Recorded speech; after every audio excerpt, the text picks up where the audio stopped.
Muy buenas tardes, continuando con el temario de lo que es ginecología y obstetricia. Hoy vamos a hablar de amenorreas. Como sabemos, en una mujer normal, durante la época de la madurez sexual, empiezan lo que son las pérdidas sanguíneas, que esto generalmente ocurre cada 28 días. A esto nosotros conocemos con el nombre de menstruación. Este es un proceso neuroendocrino que es el resultado de una interacción entre el eje hipotálamo, hipófisis y gónada. Este proceso se va a ver interrumpido en algunas circunstancias fisiológicas en una mujer, como son el embarazo, la lactancia, la pubertad en niñas que han iniciado una menstruación antes de los 14 años, y también vamos a poder observar que va a haber una interrupción en las mujeres que ya llegan a la menopausia. Cuando nosotros ya vamos a tener lo que es una alteración o una ausencia de la misma, entonces vamos a poder definir a la amenorrea y vamos a decir que esta es la ausencia de la menstruación por más de 90 días. Puede deberse a trastornos a nivel del eje hipotálamo, hipófisis, ovario. También puede haber una falla en la función ovárica. Puede haber algunas alteraciones anatómicas en los genitales que estén causando la misma. Y bueno, como sabemos, la amenorrea no es una enfermedad, sino es un síntoma. A lo largo de la clase vamos a ir viendo las diferentes clasificaciones. Sin embargo, me pareció importante traer como dato de cultura general, saber que tenemos lo que es la clasificación de la Organización Mundial de la Salud, que clasifica las amenorreas en 7 grupos, de las cuales el grupo 1 es lo que es una falla hipotálamo hipoficiario. El grupo 2 corresponde a una disfunción hipotálamo hipoficiario, el grupo 3 a una falla ovárica, el grupo 4 va a deberse a alteraciones congénitas o alteraciones adquiridas del tracto genital. También vamos a poder observar en el grupo 5 que pueden haber alguna hiperprolactinemia tumoral, como un macroadenoma. Pueden haber también algunas hiperprolactinemias de origen funcional, y como el grupo séptimo tenemos lo que son los tumores hipoficiarios no productores o no hiperprolactinémicos.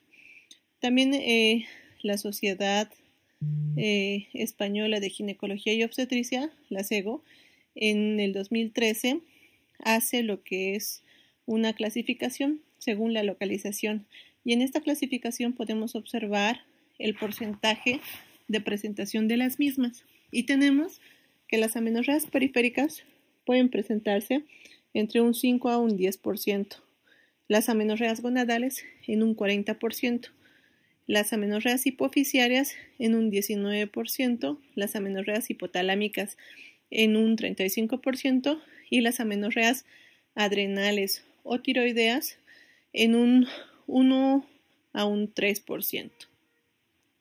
Ya hablando más un poco de las clasificaciones en sí, podemos decir, como habíamos indicado en la primera diapositiva, que existe una amenorrea fisiológica, que esta generalmente se puede presentar en niñas púberes desde los 10 a los 14 años, porque no vamos a tener una maduración a nivel central, entonces pueden que hayan alteraciones entre el ciclo menstrual. Una amenorrea fisiológica que vamos a tener en el embarazo, como sabemos, por aumento de la prolactina, va a haber una amenorrea y va a darse todo el curso de lo que es el embarazo.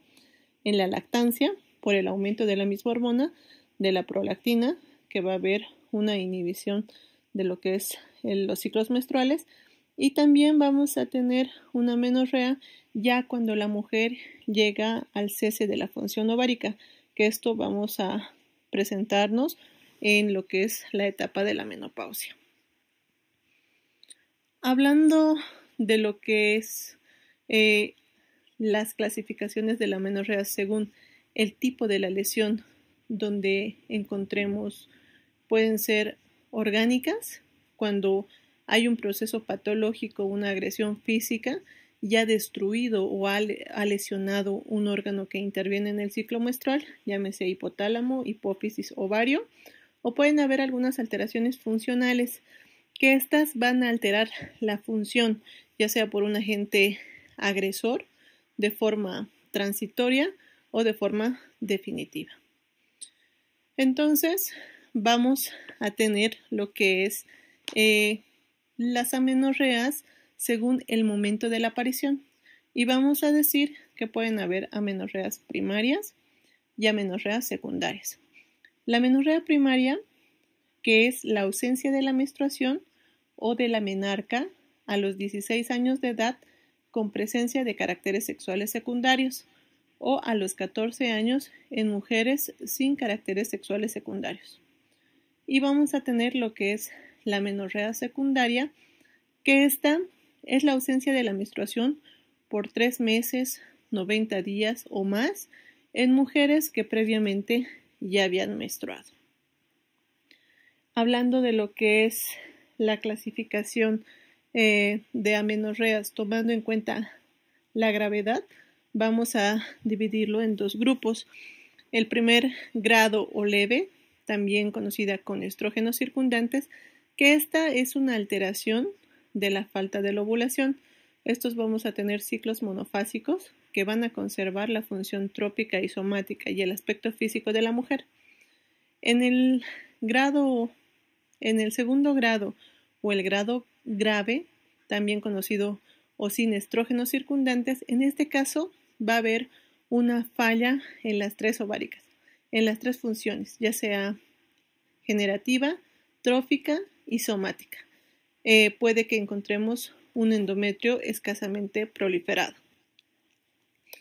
Hablando de lo que son las amenorreas según la cantidad de las gonadotropinas, podemos, como habíamos indicado, vamos a tener una menstruación normal, va a haber una producción normal de hormonas, pero si se altera a nivel central, entonces vamos a tener una alteración ya sea en la producción hormonal, puede que disminuya, lo que conocemos con un hipogonadismo, puede haber también una falta del estímulo de las gonadotropinas, va a ser hipogonadotrópico, o puede haber una insuficiencia primaria del ovario, que aquí ya vamos a tener una alteración hipergonadotrópica.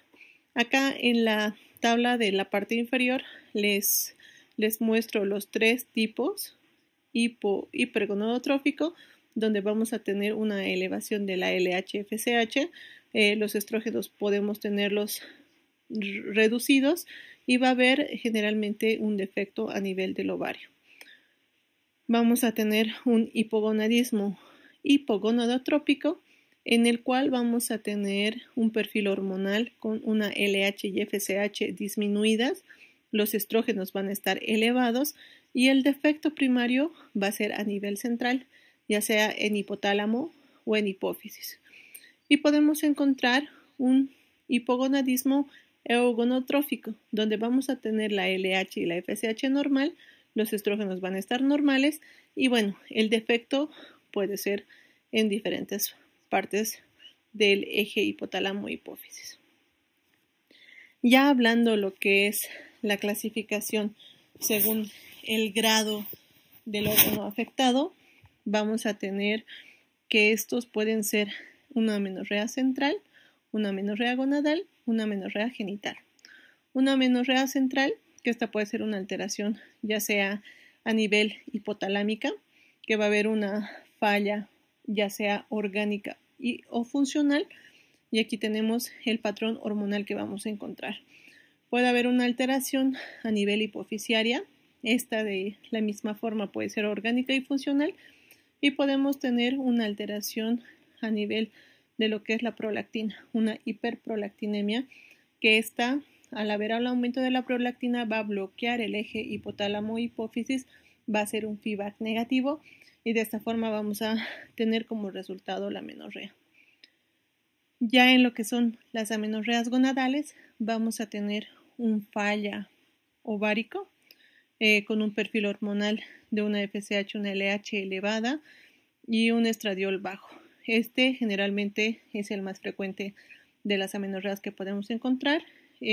La endocrinopatía más conocida que hay es el síndrome del ovario poliquístico. Y podemos encontrar también lo que son las amenorreas genitales, que estas, como habíamos indicado, pueden ser de origen congénito o adquirido. Dependiendo cuál de los dos tengamos, es el patrón hormonal que vamos a encontrar. Ya hablando un poco de lo que son las amenorreas primarias, en la tabla les traigo, esta es de una tabla del Comité Práctico de Medicina de la Reproducción del 2008, donde nos muestra las diferentes causas de amenorreas primarias. Ya pueden ser de causa disfuncional, por estrés, por ejercicio excesivo, por una pérdida de peso, una malnutrición, un aumento de peso, otros desórdenes. Pueden haber también lo que conocemos el síndrome de Kallmann, un hipogonadismo idiopático, infecciones que nos pueden causar una amenorrea como la tuberculosis, una encefalitis, una meningitis, una sarcoiditis, una enfermedad de Crohn, algunos tumores como los amartomas, teratomas, germinomas, que también pueden causarnos este tipo de síntoma.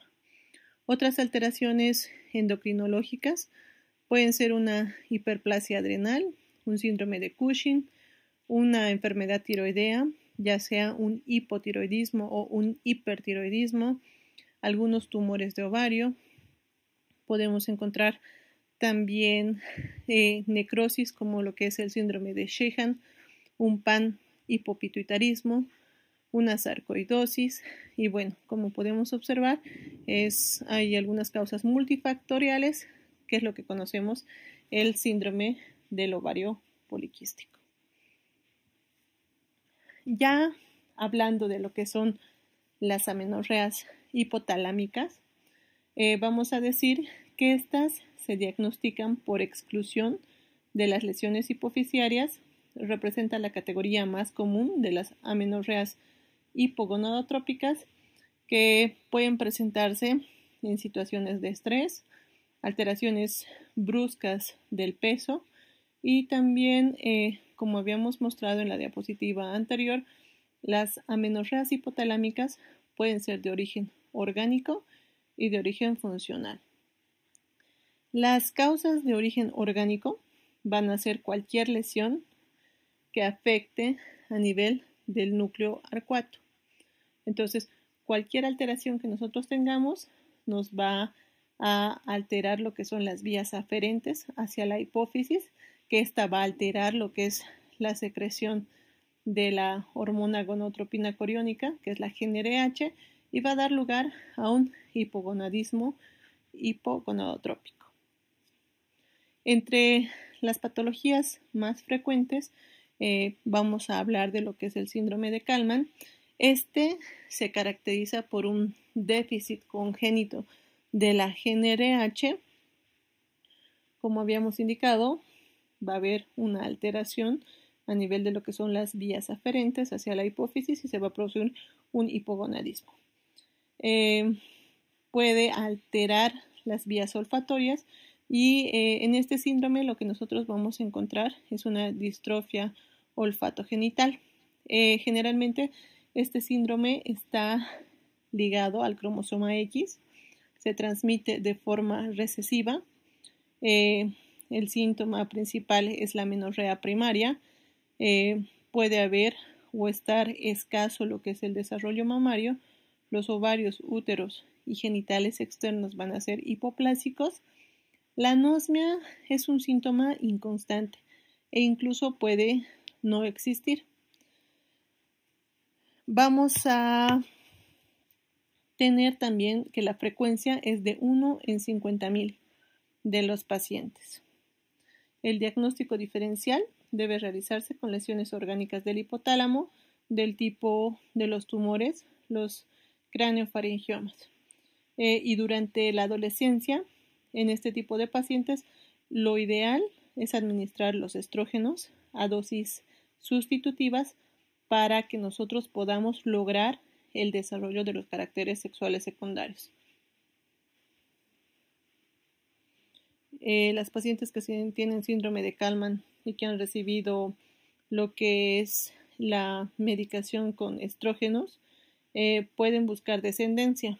Se pueden dar inseminaciones intrauterinas o técnicas de alta complejidad utilizando la gonadotropina menopáusica, que es la HMG, para poder inducir así la maduración de los ovocitos. Hablando de otro síntoma, de otro tipo de amenorreas hipotalámicas, como habíamos indicado, también tenemos lo que es la amenorrea por pérdida de peso.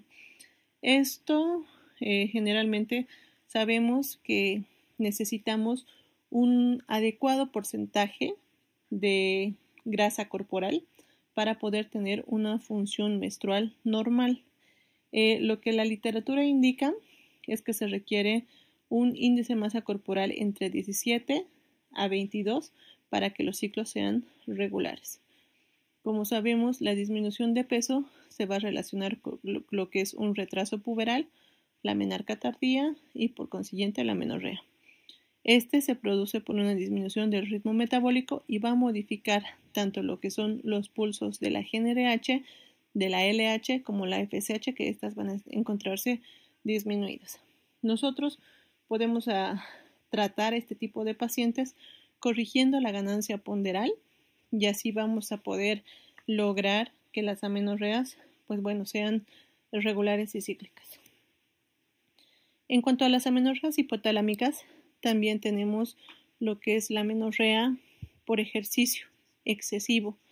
Va a haber una supresión a nivel lo que es la GnRH, va a aumentar los opioides endógenos. Generalmente esto se presenta más en las pacientes que son atletas y que compiten de forma constante. También podemos observar en un 40 a 50% en bailarinas. Vamos a saber que en estas pacientes, como hemos recalcado, esto es importante que se les quede claro, que estas pacientes va a haber una alteración en el eje hipotálamo hipófisis adrenal, va a haber un aumento del nivel del cortisol plasmático, la adenocorticotropina, la prolactina, va a haber un aumento en las beta endorfinas, la melatonina y una disminución de las gonadotropinas. Hablando también de lo que son las amenorreas de causa funcional, tenemos que puede haber una amenorrea psicógena o psíquica, que esta va a hacer que haya una disminución en la secreción de la GnRH, que se produce porque va a haber un aumento de las beta endorfinas, las cuales modulan la secreción de la GnRH, y va a haber una activación de las neuronas dopaminérgicas. Ese es el mecanismo de acción por el cual se produce una amenorrea psíquica. Las amenorreas nerviosas también representan una situación extrema de amenorrea hipotalámica y coinciden con la pérdida importante de peso. Entonces, esto también va a venir junto con lo que es una alteración en el estrés emocional y una hiperactividad física. Hablando ya de lo que son las amenorreas por desnutrición, sabemos que una paciente anoréxica o bulímica va a haber una alteración central, se va a bloquear lo que es los pulsos de GnRH y por lo tanto también estas pacientes van a tener un índice de masa corporal por debajo de lo que requerimos y van a hacer que el resultado sea la amenorrea. Como sabemos, los extremos nunca son buenos y como no es bueno el bajo peso, tampoco es bueno la obesidad, porque la obesidad va a hacer que las pacientes tengan ciclos anovulatorios y por lo tanto van a tener también lo que es el síntoma de la amenorrea. Hablando de lo que son los tumores hipofisiarios, vamos a clasificarlos también como de causa orgánica y de causa funcional. Entre los tumores de causa orgánica tenemos que pueden ser adenomas hipofisiarios, tumores no secretantes, craneofaringiomas, adenomas prolactínicos, tumores secretantes de la tirotropina, tumores secretantes de las gonadotropinas, tumores secretantes de la adenocorticotropina, tumores secretantes de la hormona de crecimiento, el síndrome de Sheehan y el síndrome de la silla turca. Entre los tumores hipofisiarios, estos se van a presentar en un 10%, se pueden diagnosticar ya sea por una resonancia o una tomografía. El tumor, podríamos decir que es el más frecuente, son los prolactinomas, que se pueden presentar en un 7.5%, va a causar una amenorrea secundaria, va a haber un aumento de la prolactina. Al haber un aumento de la prolactina, va a haber una inhibición de la secreción del pulso de GnRH, por consiguiente las pacientes van a presentar una amenorrea, una galactorrea. Tenemos un tamaño, se podría decir, para clasificar en microadenomas, menos de 1 centímetro, macroadenomas, más de 1. Podemos tener también lo que es una hiperprolactinemia funcional, cuando tenemos valores de prolactina por debajo de 100 nanogramos por mililitro. Podemos tener hiperprolactinemia secundario a algunos medicamentos, como son los neurolépticos, antidepresivos, y el tratamiento generalmente en estos pacientes son agonistas dopaminérgicos, entre los cuales tenemos la cabergolina, la bromocriptina, y en pacientes que ya tengan un macroadenoma podemos realizar un tratamiento quirúrgico. Como habíamos indicado, existen otro tipo de tumores, que estos pueden ser productores de ACTH, el síndrome de Cushing, y también puede haber lo que es los tumores productores de hormonas de crecimiento, que estos pacientes generalmente van a tener acromegalia. El síndrome de Cushing, que como sabemos, se va a presentar lo que es un aumento del cortisol. Esta es la causa, lo que vamos a poder encontrar. Generalmente es iatrogénica. Van a presentar un cuadro clínico donde van a tener unas estrías de giba dorsal. La obesidad va a ser centrípeta. Los pacientes pueden tener hipertensión. El diagnóstico del síndrome de Cushing se realiza realizando la prueba de supresión con la dexametasona, o podemos realizar lo que es el valor de la osmolaridad de la orina en 24 horas. Hablando también un poco de lo que es el síndrome de Cushing, tenemos que saber que estos no son muy frecuentes, pero las mujeres en edad reproductivas pueden presentar. La edad que indican que puede haber mayor frecuencia es entre los 20 a 40 años. Van a tener también las características, lo que es la fase de luna llena. La paciente puede tener debilidad muscular, hiperglicemias y bueno, los síntomas clásicos de lo que son la hipertensión. Ya hablando de lo que es otra patología de origen hipofisiario, tenemos lo que es el síndrome de la cilia turca vacía. Esto no es más que una herniación del aracnoidocele a través de la cilia turca. Esto se conoce con el nombre de un aracnoidocele. Se encuentra líquido, este líquido es el líquido cefalorraquídeo y la hipófisis aparece aplanada.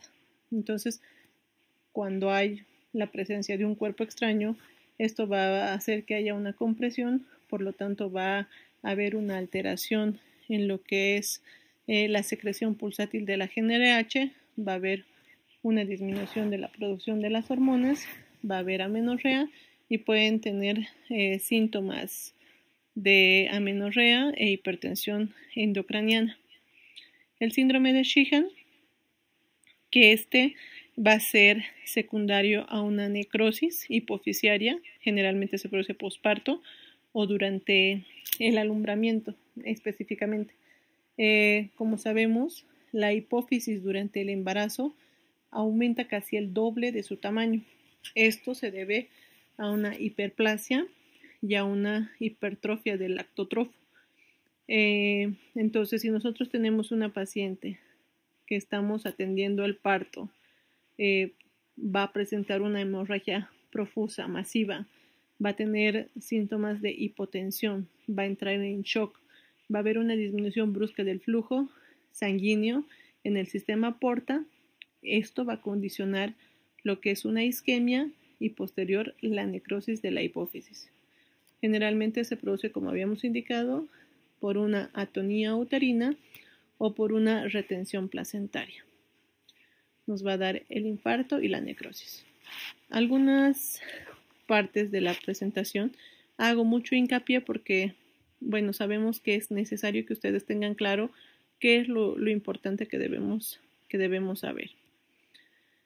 Hablando ya de lo que son las amenorreas gonadales, como ya hemos hablado, las amenorreas hipotalámicas, hemos hablado lo que son las amenorreas hipoficiarias. Entre las amenorreas hipotalámicas, lo que quiero que se les quede claro es el síndrome de Kallmann, que esto es lo que también va en las preguntas. En las amenorreas hipoficiarias, el síndrome de Kallmann y los cambios de peso, el estrés, ya sean las causas hipoficiarias, los tumores.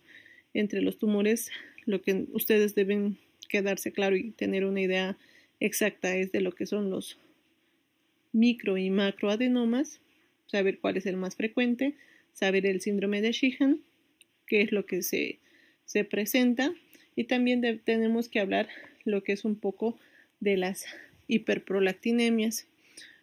Como sabemos, una secreción elevada de la prolactina va a producir una inhibición del eje hipotálamo-hipófisis, va a bloquear lo que es los pulsos de la GnRH y por consiguiente nos va a producir una amenorrea. Hemos indicado algunos medicamentos que pueden causar la alteración del mismo y todo va a depender del grado de hiperprolactinemia que encontremos. Hablando, ya vamos a pasar ahora a lo que son las amenorreas ováricas. Generalmente lo primero que vamos a hablar es lo que es una falla ovárica prematura, menopausia precoz, que este es un hipogonadismo hipergonotrópico. Entonces, como en la diapositiva 7 o 8 hemos visto el patrón hormonal, vamos a tener una LH, FSH que van a estar alteradas, va a estar elevado. En estas pacientes generalmente existe una amenorrea secundaria que se presenta antes de los 40 años de edad, que viene acompañada de sintomatología climatérica, como son sequedad vaginal, va a haber dispariuria, va a haber, ¿cómo se podría decir? Algunas otras enfermedades que se pueden sumar a este tipo de problema, que son las enfermedades tiroideas, que es lo más frecuente, una tiroiditis de Hashimoto, una enfermedad de Addison, una artritis reumatoidea, un lupus eritematoso, la paciente puede tener diabetes y otro tipo de comorbilidades. Para hacer nosotros el diagnóstico de falla ovárica prematura, tenemos que tener 2 mediciones de FSH, que tienen que variar más de 30 días, o sea, de un mes a otro, y que el valor va a estar por encima de 25 nanogramos por decilitro. Con eso nosotros ya hacemos el diagnóstico de una falla ovárica prematura antes de los 40 años de edad.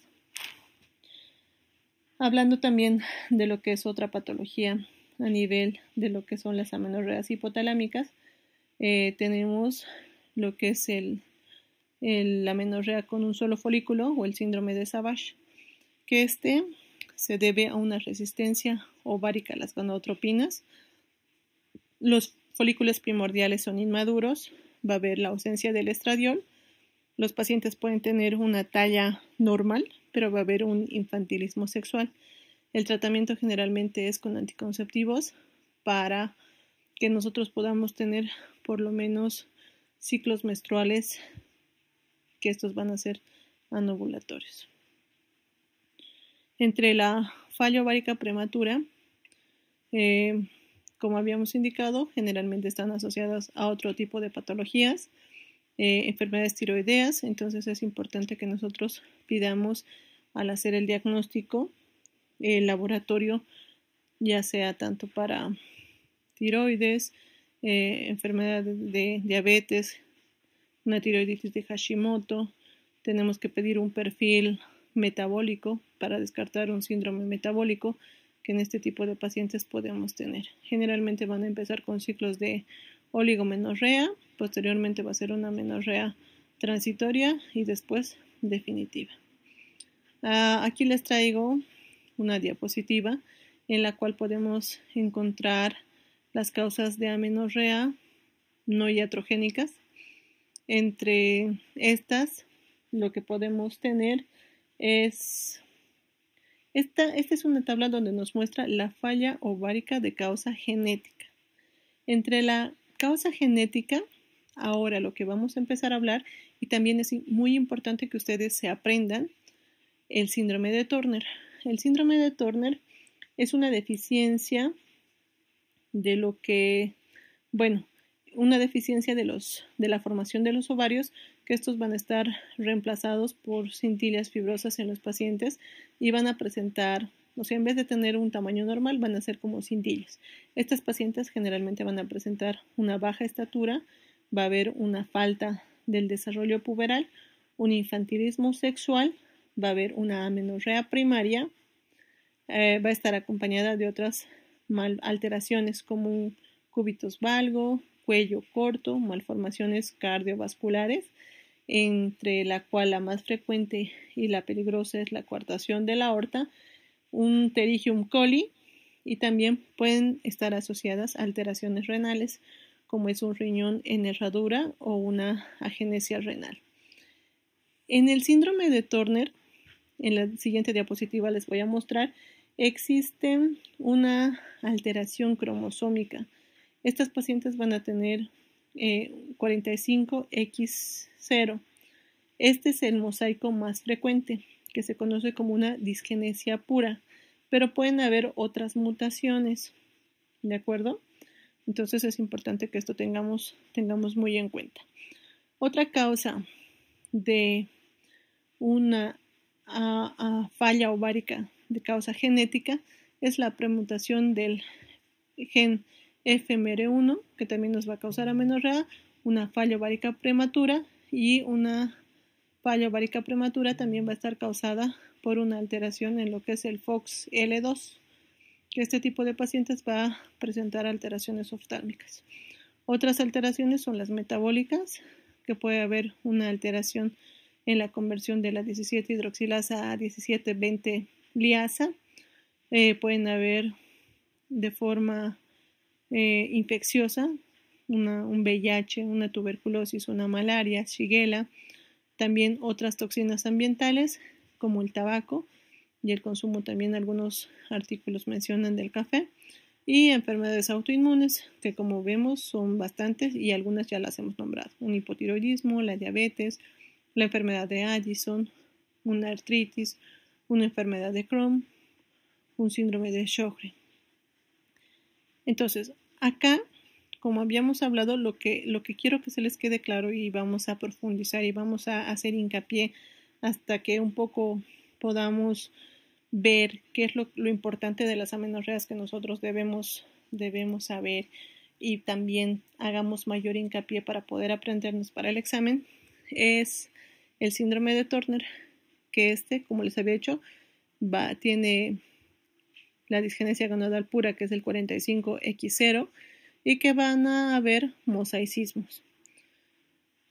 Estas pacientes van a presentar los ovarios como cintillas fibrosas, sin células germinales, va a haber un hipogonadismo hipergonadotrópico y generalmente los genitales externos e internos van a ser infantiles, o como les había dicho hace rato, pues va a haber un infantilismo sexual.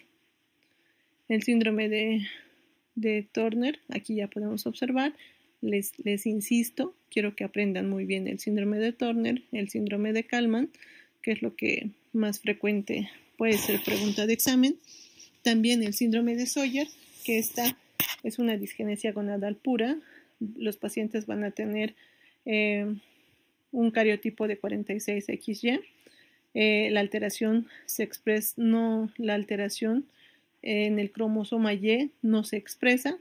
Estos pacientes generalmente van a tener gonadoblastomas en un 20 a un 30%, pueden ser disgerminomas y también pueden ser un carcinoma embrionario.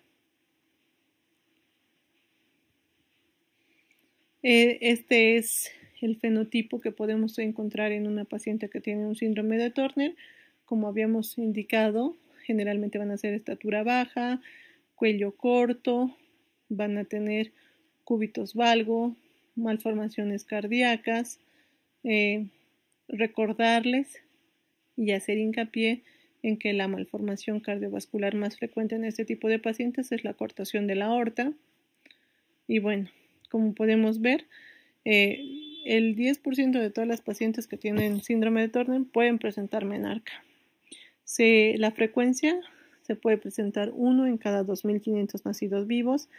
El mosaicismo 45X0 es el más frecuente, que se puede presentar hasta en un 50% de los casos. Sin embargo, encontramos otro tipo de mosaicos, como es el 45X, 46XX, que el 40% de estos pacientes pueden presentar menarca y pueden variar por muchos años. Otro mosaicismo del tumor del síndrome de Turner es la trisomía X, que vamos a tener un cromosoma 47XXX. Estos pacientes van a tener aneuploidía, la presentación es 1 en cada 1000, la afectación es leve, puede que no encontremos los estigmas que yo les estoy diciendo de cuello corto, porque algunos de estos pacientes pueden ser asintomáticos y puede que tengan una estatura normal, que no haya hipotonía, pueden tener sindactilia. Hablando de lo que son las amenorreas o tumores funcionales, es el más común que pueden causar una hipermenorrea o una hiperplasia endometrial, pero es más raro que se presente una amenorrea. Pueden haber también otra causa de amenorrea gonadal, como son los tumores de la granulosa, de la teca o los androblastomas. Y bueno, lo que es muy frecuente, que las pacientes presenten amenorrea secundaria a un síndrome de Turner, que esto lo vamos a ver en un capítulo específico de síndrome del ovario poliquístico. Pero como sabemos, este tipo de pacientes generalmente van a tener obesidad, van a tener resistencia a la insulina, puede haber un síndrome metabólico, van a ser ciclos ováricos anovulatorios, van a estar con índices de masa corporal elevados, y si nosotros tratamos todo esto, pues podemos lograr que la paciente tenga síntomas o ciclos regulares ovulatorios. Corrigiendo tanto la parte de los hábitos de la paciente, nosotros podemos lograr realizar el tratamiento. Ya hablando de lo que son las amenorreas de causa uterina, tenemos lo que son la primera y la más importante, que ustedes también tienen que aprenderse y saber, es el síndrome de Mayer-Rokitansky-Hauser. Esta es la causa más frecuente de amenorrea primaria. Su incidencia es de 1 en cada 5.000 nacidas vivas. Se va a caracterizar por ausencia de vagina, puede haber útero, o puede estar hipoplásico, o sea, si va a haber útero, va a ser un útero hipoplásico o va a estar ausente. Entonces va a haber trompas, va a tener ovarios, pero como les estoy indicando, y aquí en la imagen les muestro, puede haber un útero, pero el útero va a ser hipoplásico y puede haber una ausencia de vagina o puede estar esta acortada en el tercio superior. El cariotipo de estas pacientes va a ser un cariotipo normal porque la presentación de no hay una alteración a nivel genético, va a ser 46XX, la vagina puede ser corta, va a haber agenesia de útero, ovarios van a estar normales, la paciente va a tener caracteres sexuales secundarios desarrollados y el tratamiento pues es el uso de dilatadores, algunos indican, otros indican lo que es una nueva técnica, la realización de una neovagina. En el libro de referencia nos indica que el tratamiento es en pacientes que desean fertilidad, el útero subrogado. Sin embargo, actualmente en los chinos, que son los que están más adelantados en la parte de la medicina, se está haciendo lo que es la reconstrucción de un útero y una neovagina y se han reportado casos de pacientes que han logrado tener un recién nacido vivo con este tipo de tratamientos. Y yendo más adelante, digamos, y estando más en lo actual, para que ustedes tengan como conocimiento, es importante que sepan que también en pacientes con síndrome de Mayer-Rokitansky-Hauser se está realizando lo que es el trasplante uterino. Esto es algo nuevo, se hace el trasplante del útero. Generalmente esta cirugía dura de 12 a 14 horas y también se ha logrado ver el éxito en cuanto a lo que es obtener un recién nacido vivo posterior a esta técnica. El síndrome de Morris, que vamos a encontrar un cariotipo 46XY, la vagina va a ser corta, va a haber una agenesia de útero y trompa, vamos a encontrar una masa testicular inguinal, que muchas veces este tipo de pacientes las operan en edades tempranas pensando en una hernia. Sin embargo, cuando ya hacen el estudio patológico, pueden observar que es testículos. También este tipo de síndromes, como hago referencia en el libro, nos presentan como síndrome de Morris, pero actualmente ya tiene otro término para poder llamarlo. Estos pacientes por lo general van a ser de contextura alta, van a ser altos, va a haber lo que es el desarrollo de caracteres sexuales secundarios, pero no va a haber ni vello ni la presencia de mamas. El tratamiento generalmente se hace una gonadectomía a los 18 años de edad. Ya hablando de lo que son las amenorreas uterinas, también podemos encontrar que se pueden presentar secundario a destrucción del endometrio, que estas pueden ser ya sean por legrados uterinos, por radiación en pacientes que tienen cáncer o las infecciones. Como aquí en la imagen les muestro el estudio, esta es una histerosalpingografía donde las flechas nos muestran la presencia de adherencias. La segunda imagen, es un corte longitudinal de un estudio que se llama una sonohisterografía.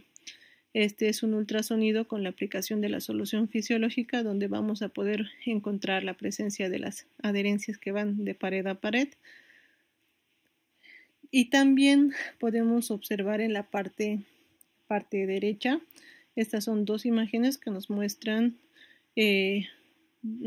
acá esta es un estudio que se llama la histeroscopía, en las dos son histeroscopías y aquí podemos observar la presencia de adherencias o sinequias.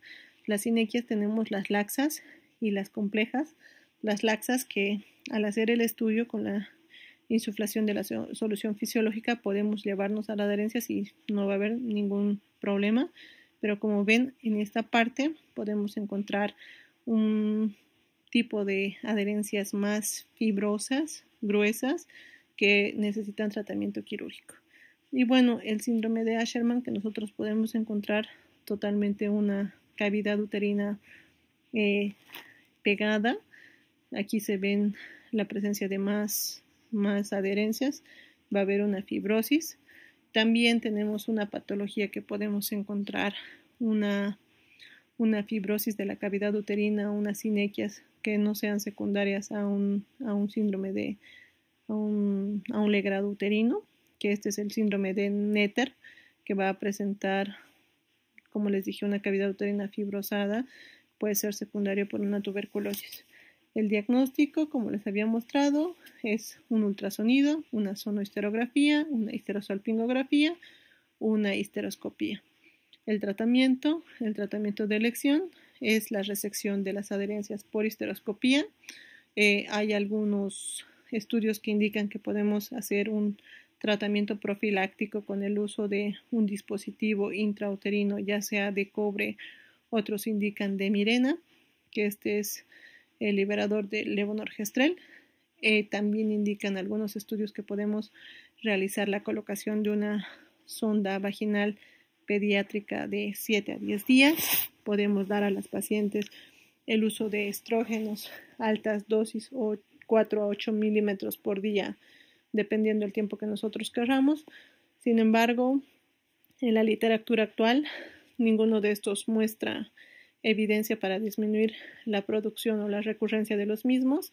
Sí se ha visto ventajas con el uso de lo que es el ácido hialurónico, pero como sabemos no tenemos en muchos lugares y el costo es bastante alto. Ya hablando de lo que son las amenorreas periféricas, también podemos encontrar lo que es una amenorrea primaria por un himen imperforado, un tabique transverso, un tabique cervical. Puede haber una estenosis o en pacientes que se han realizado una conización por un virus del papiloma humano, entonces que se va a hacer una fibrosis y que también nos puede causar una amenorrea. Como vemos ahí la frecuencia es 1 en cada 1000. Pueden presentar este tipo de pacientes que tengan himen imperforado, tabique transverso, una agenesia, una aplasia, una estenosis. Van a presentar lo que es un hematocolpos, una hematometra. Algunos pacientes pueden tener criptomenorrea y por consiguiente a un hematocolpos o un hematometra va a haber una masa abdominal que a veces nos puede hacer confundir en otro tipo de patologías. Ya hablando de otras patologías que también nos pueden hacer el diagnóstico pensando es lo que es una hiperplasia adrenal congénita de inicio tardío. Este tipo de pacientes es una alteración autosómico recesiva, se presenta 1 en cada 1000. Va a haber una deficiencia de la 21 hidroxilasa, va a haber una alteración en lo que es la síntesis del cortisol, va a haber un aumento de la 17 hidroxiprogesterona, la paciente va a tener datos de hiperandrogenismo, acné, alopecia, también va a haber aumento del vello, va a haber lo que es un aumento de la 17 hidroxiprogesterona, que esta va a estar más de 10 a 17, y el diagnóstico diferencial es el síndrome de SOP. Sin embargo, nosotros tenemos que tener muy en cuenta que para valorar los datos de hiperandrogenismo tenemos la escala de Galway para poder hacer el diagnóstico de este tipo y la valoración clínica. Aquí les traigo unos cuadros para que podamos ver de los diferentes compartimientos que se pueden alterar en la amenorrea primaria. Este es como un resumen para que ustedes puedan repasar en un compartimento 4, donde vamos a tener alteración en los factores hipotalámicos, que vamos a tener estrés, ejercicio, amenorrea relacionada con la pérdida o aumento de peso, el síndrome de Kallmann y el síndrome de ovario poliquístico, que es poco probable que sea de causa hipotalámico.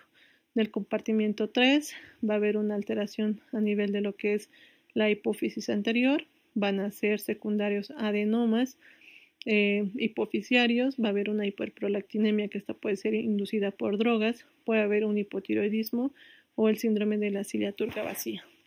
El compartimiento 3, que estos van a ser los trastornos ováricos, este puede ser de células germinales ausentes o anormales o de una foliculogénesis anormal. Y aquí tenemos qué es lo que vamos a tener, un síndrome de Turner, un síndrome de resistencia ovárica, o también podemos tener lo que es una agenesia, una disgenesia gonadal. Y el compartimiento número 1, que esto es lo que vamos a encontrar, que pueden ser alteraciones en el tracto de salida. Estos pueden ser por causa mecánica, como habíamos indicado, el síndrome de Mayer-Rokitansky, un septo transverso, un himen imperforado o una alteración en los receptores de andrógenos, que aquí tenemos el síndrome de hiperinsensibilidad a los andrógenos. Ya hablando de las amenorreas secundarias, en este tipo de pacientes vamos a encontrar amenorreas normogonadotrópicas, hipogonadotrópicas, hipergonadotrópico, hipogonadismo hipogonadotrópico y una amenorrea por hiperprolactinemia. En la hiperprolactinemia puede ser por medicamentos, por una producción ectópica de la prolactina, ya sea un carcinoma renal, un quiste dermoide que también nos puede dar este tipo de sintomatología, o una hiperproducción, como son los adenomas hipofisiarios. De causas hipotalámicas, ya hemos indicado, estrés, pérdida de peso, alimentación, en las infecciosas tuberculosis, sífilis, enfermedades crónicas debilitantes, una insuficiencia renal, una diabetes, y en lo que es un hipogonadismo hipergonadotrófico, lo más frecuente que es la falla ovárica prematura, que puede ser una menopausia temprana o secundaria o iatrogénica, que podríamos también llamarla, secundaria a una quimioterapia, radiación, una oforitis o por una parotiditis. Y la anovulación hiperandrogénica, que es el síndrome del ovario poliquístico, el síndrome de Cushing, la acromegalia, una hiperplasia suprarrenal no congénita. ¿Cómo vamos a hacer nosotros el diagnóstico? Para realizar el diagnóstico, sabemos que en todo tipo de patologías, el 60% del diagnóstico nos va a dar una historia clínica detallada. Debemos realizar una anamnesis detallada de edad, talla, peso, índice de masa corporal, realizar la exploración física, ver datos si es que hay o no hay datos de hipertensión, hacer pruebas de olfacción pensando en un síndrome de Kallmann. Debemos realizar un estudio ginecológico para ver que no sea una alteración a nivel uterina y pedir lo que son los estudios hormonales basales. En la historia clínica, actividad sexual, hábitos alimenticios, si la paciente ha recibido o no quimioterapia, si la paciente consume o no consume algún medicamento. Ya habíamos indicado y hacer hincapié, peso, talla, los estadios de Tanner para hacer lo que es la valoración de mamas y de vello púbico, hacer lo que es la palpación de la tiroides, valoración dermatológica, pensando en signos de hiperandrogenismo que puedan tener las pacientes, acné, y una exploración ginecológica. La ecografía ginecológica puede ser transabdominal, transrectal o transvaginal para que nosotros veamos lo que es la información anatómica y la función del órgano. Valorar si es que tiene o no presencia de útero. Podemos realizar el estudio de una resonancia magnética cuando nosotros sospechamos de algún tipo de alguna malformación uterina. O también podemos pedir una resonancia pensando en una sospecha de un tumor a nivel central para descartar un tumor hipofisiario. Después de que nosotros hagamos el diagnóstico, pues podemos realizar lo que es la prueba de supresión de la progesterona, que esto generalmente nosotros damos progestágenos entre 5 a 10 días, la medroxiprogesterona, y esperamos 5 a 10 días posterior a la toma de esto para que nosotros podamos tener una hemorragia por deprivación. En caso para evaluar tanto lo que es la integridad anatómica del tracto genital. Se considera positiva cuando al dar la progesterona nosotros tenemos el sangrado. Se trata de una anovulación crónica y no de una insuficiencia hipotálamo hipoficiaria. Si la prueba es negativa, puede que exista un hipoestrogenismo y se puede administrar lo que son estrógenos conjugados de 1.5 a 2.5 miligramos por 25 días. Posteriormente agregamos el progestágeno los últimos 10 días para poder ver lo que es la función del endometrio.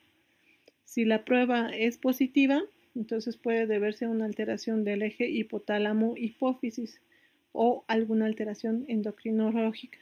Pero si no hay hemorragia, pues entonces debemos descartar alguna prueba realizando una histerosalpingografía o una sonohisterografía o una histeroscopía.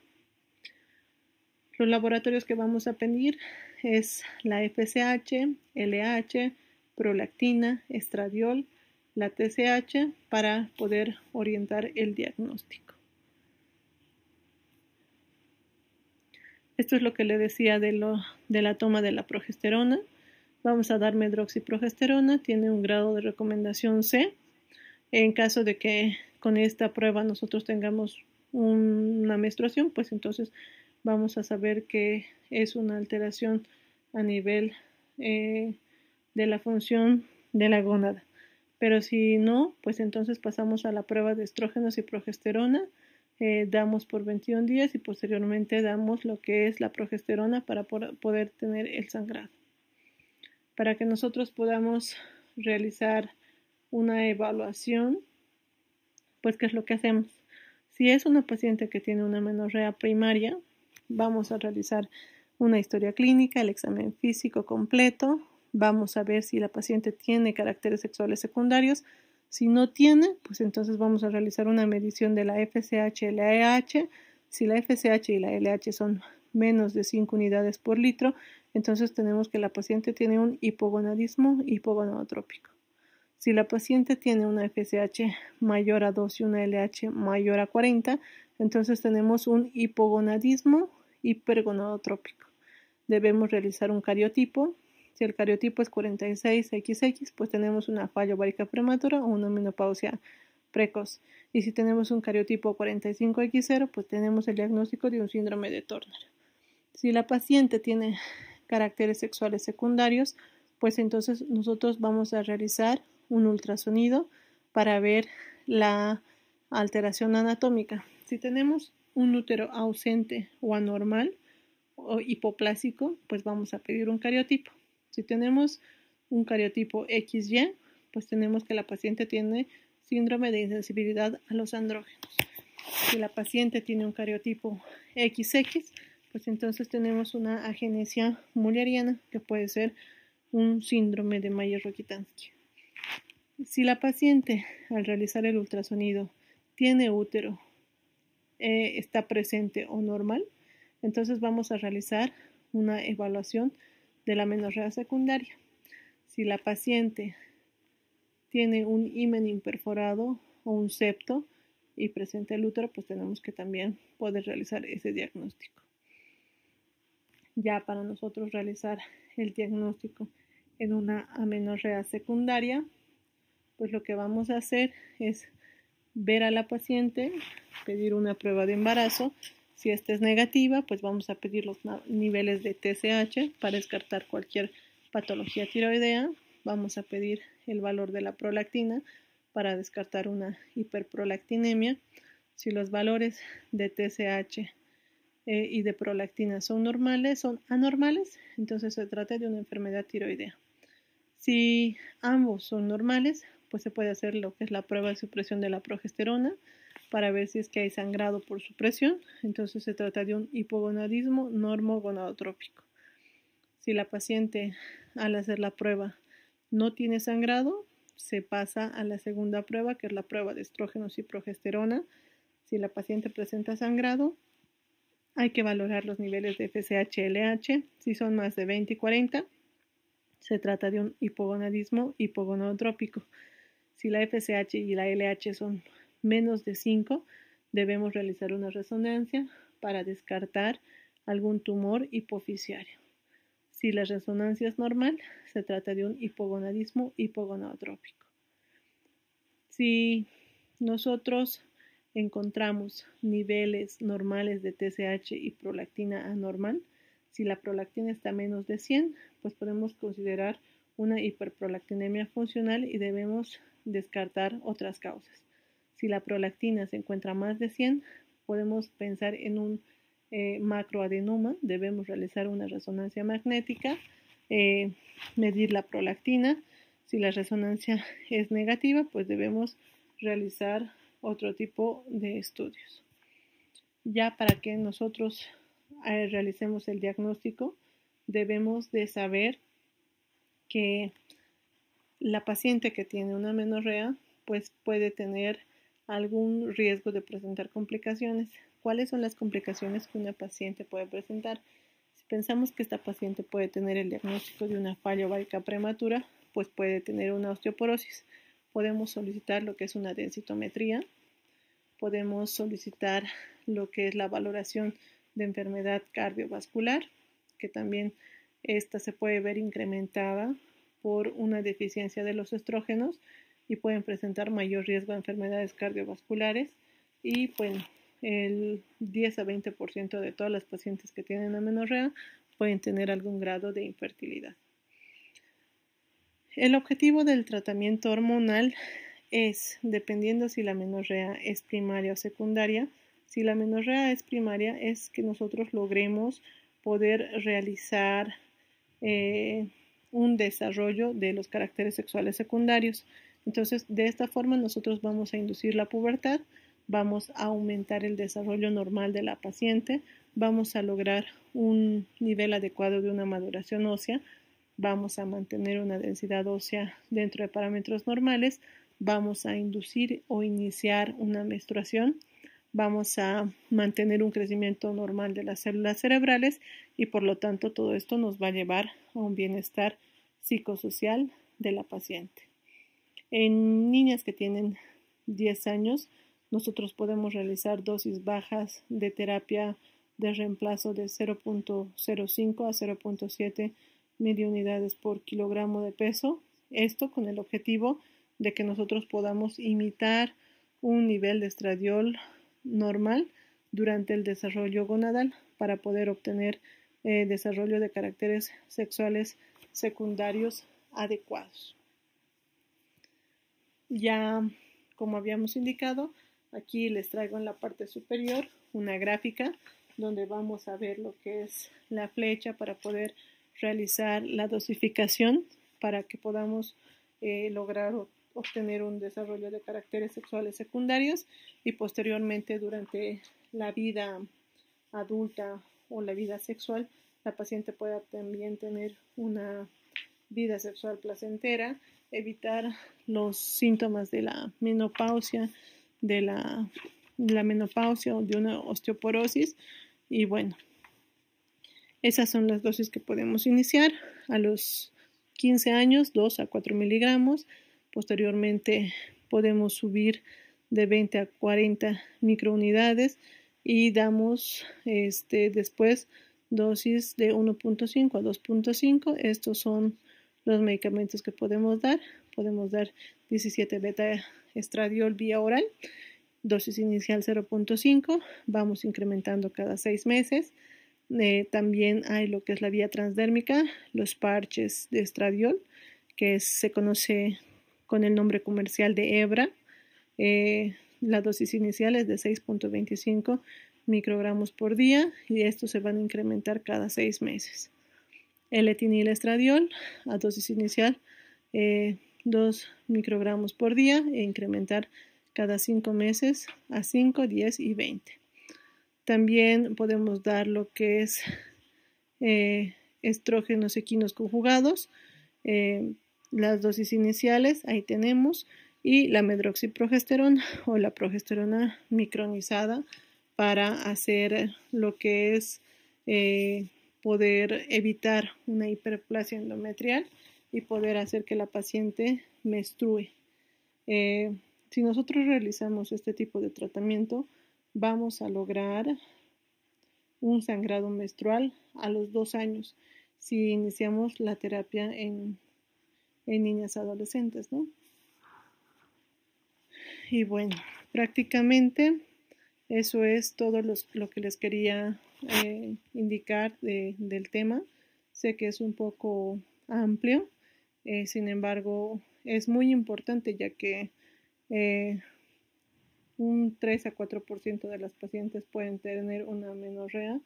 Este es una consulta frecuente en ginecología, la tercera causa de consulta en ginecología. Y bueno, debemos tener claro que podemos tener tanto alteraciones a nivel del tracto de salida, central o gonadal. La central, hipotálamo, hipófisis, descartar patologías, hipotalámica, síndrome de Kalman, hacer la valoración de la olfacción a nuestras pacientes, ya hipofisiarias también lo que son los trastornos del peso. Aquí les traigo toda la bibliografía para que ustedes puedan leer, aparte del libro guía. Bueno, eso es todo. Muchas gracias.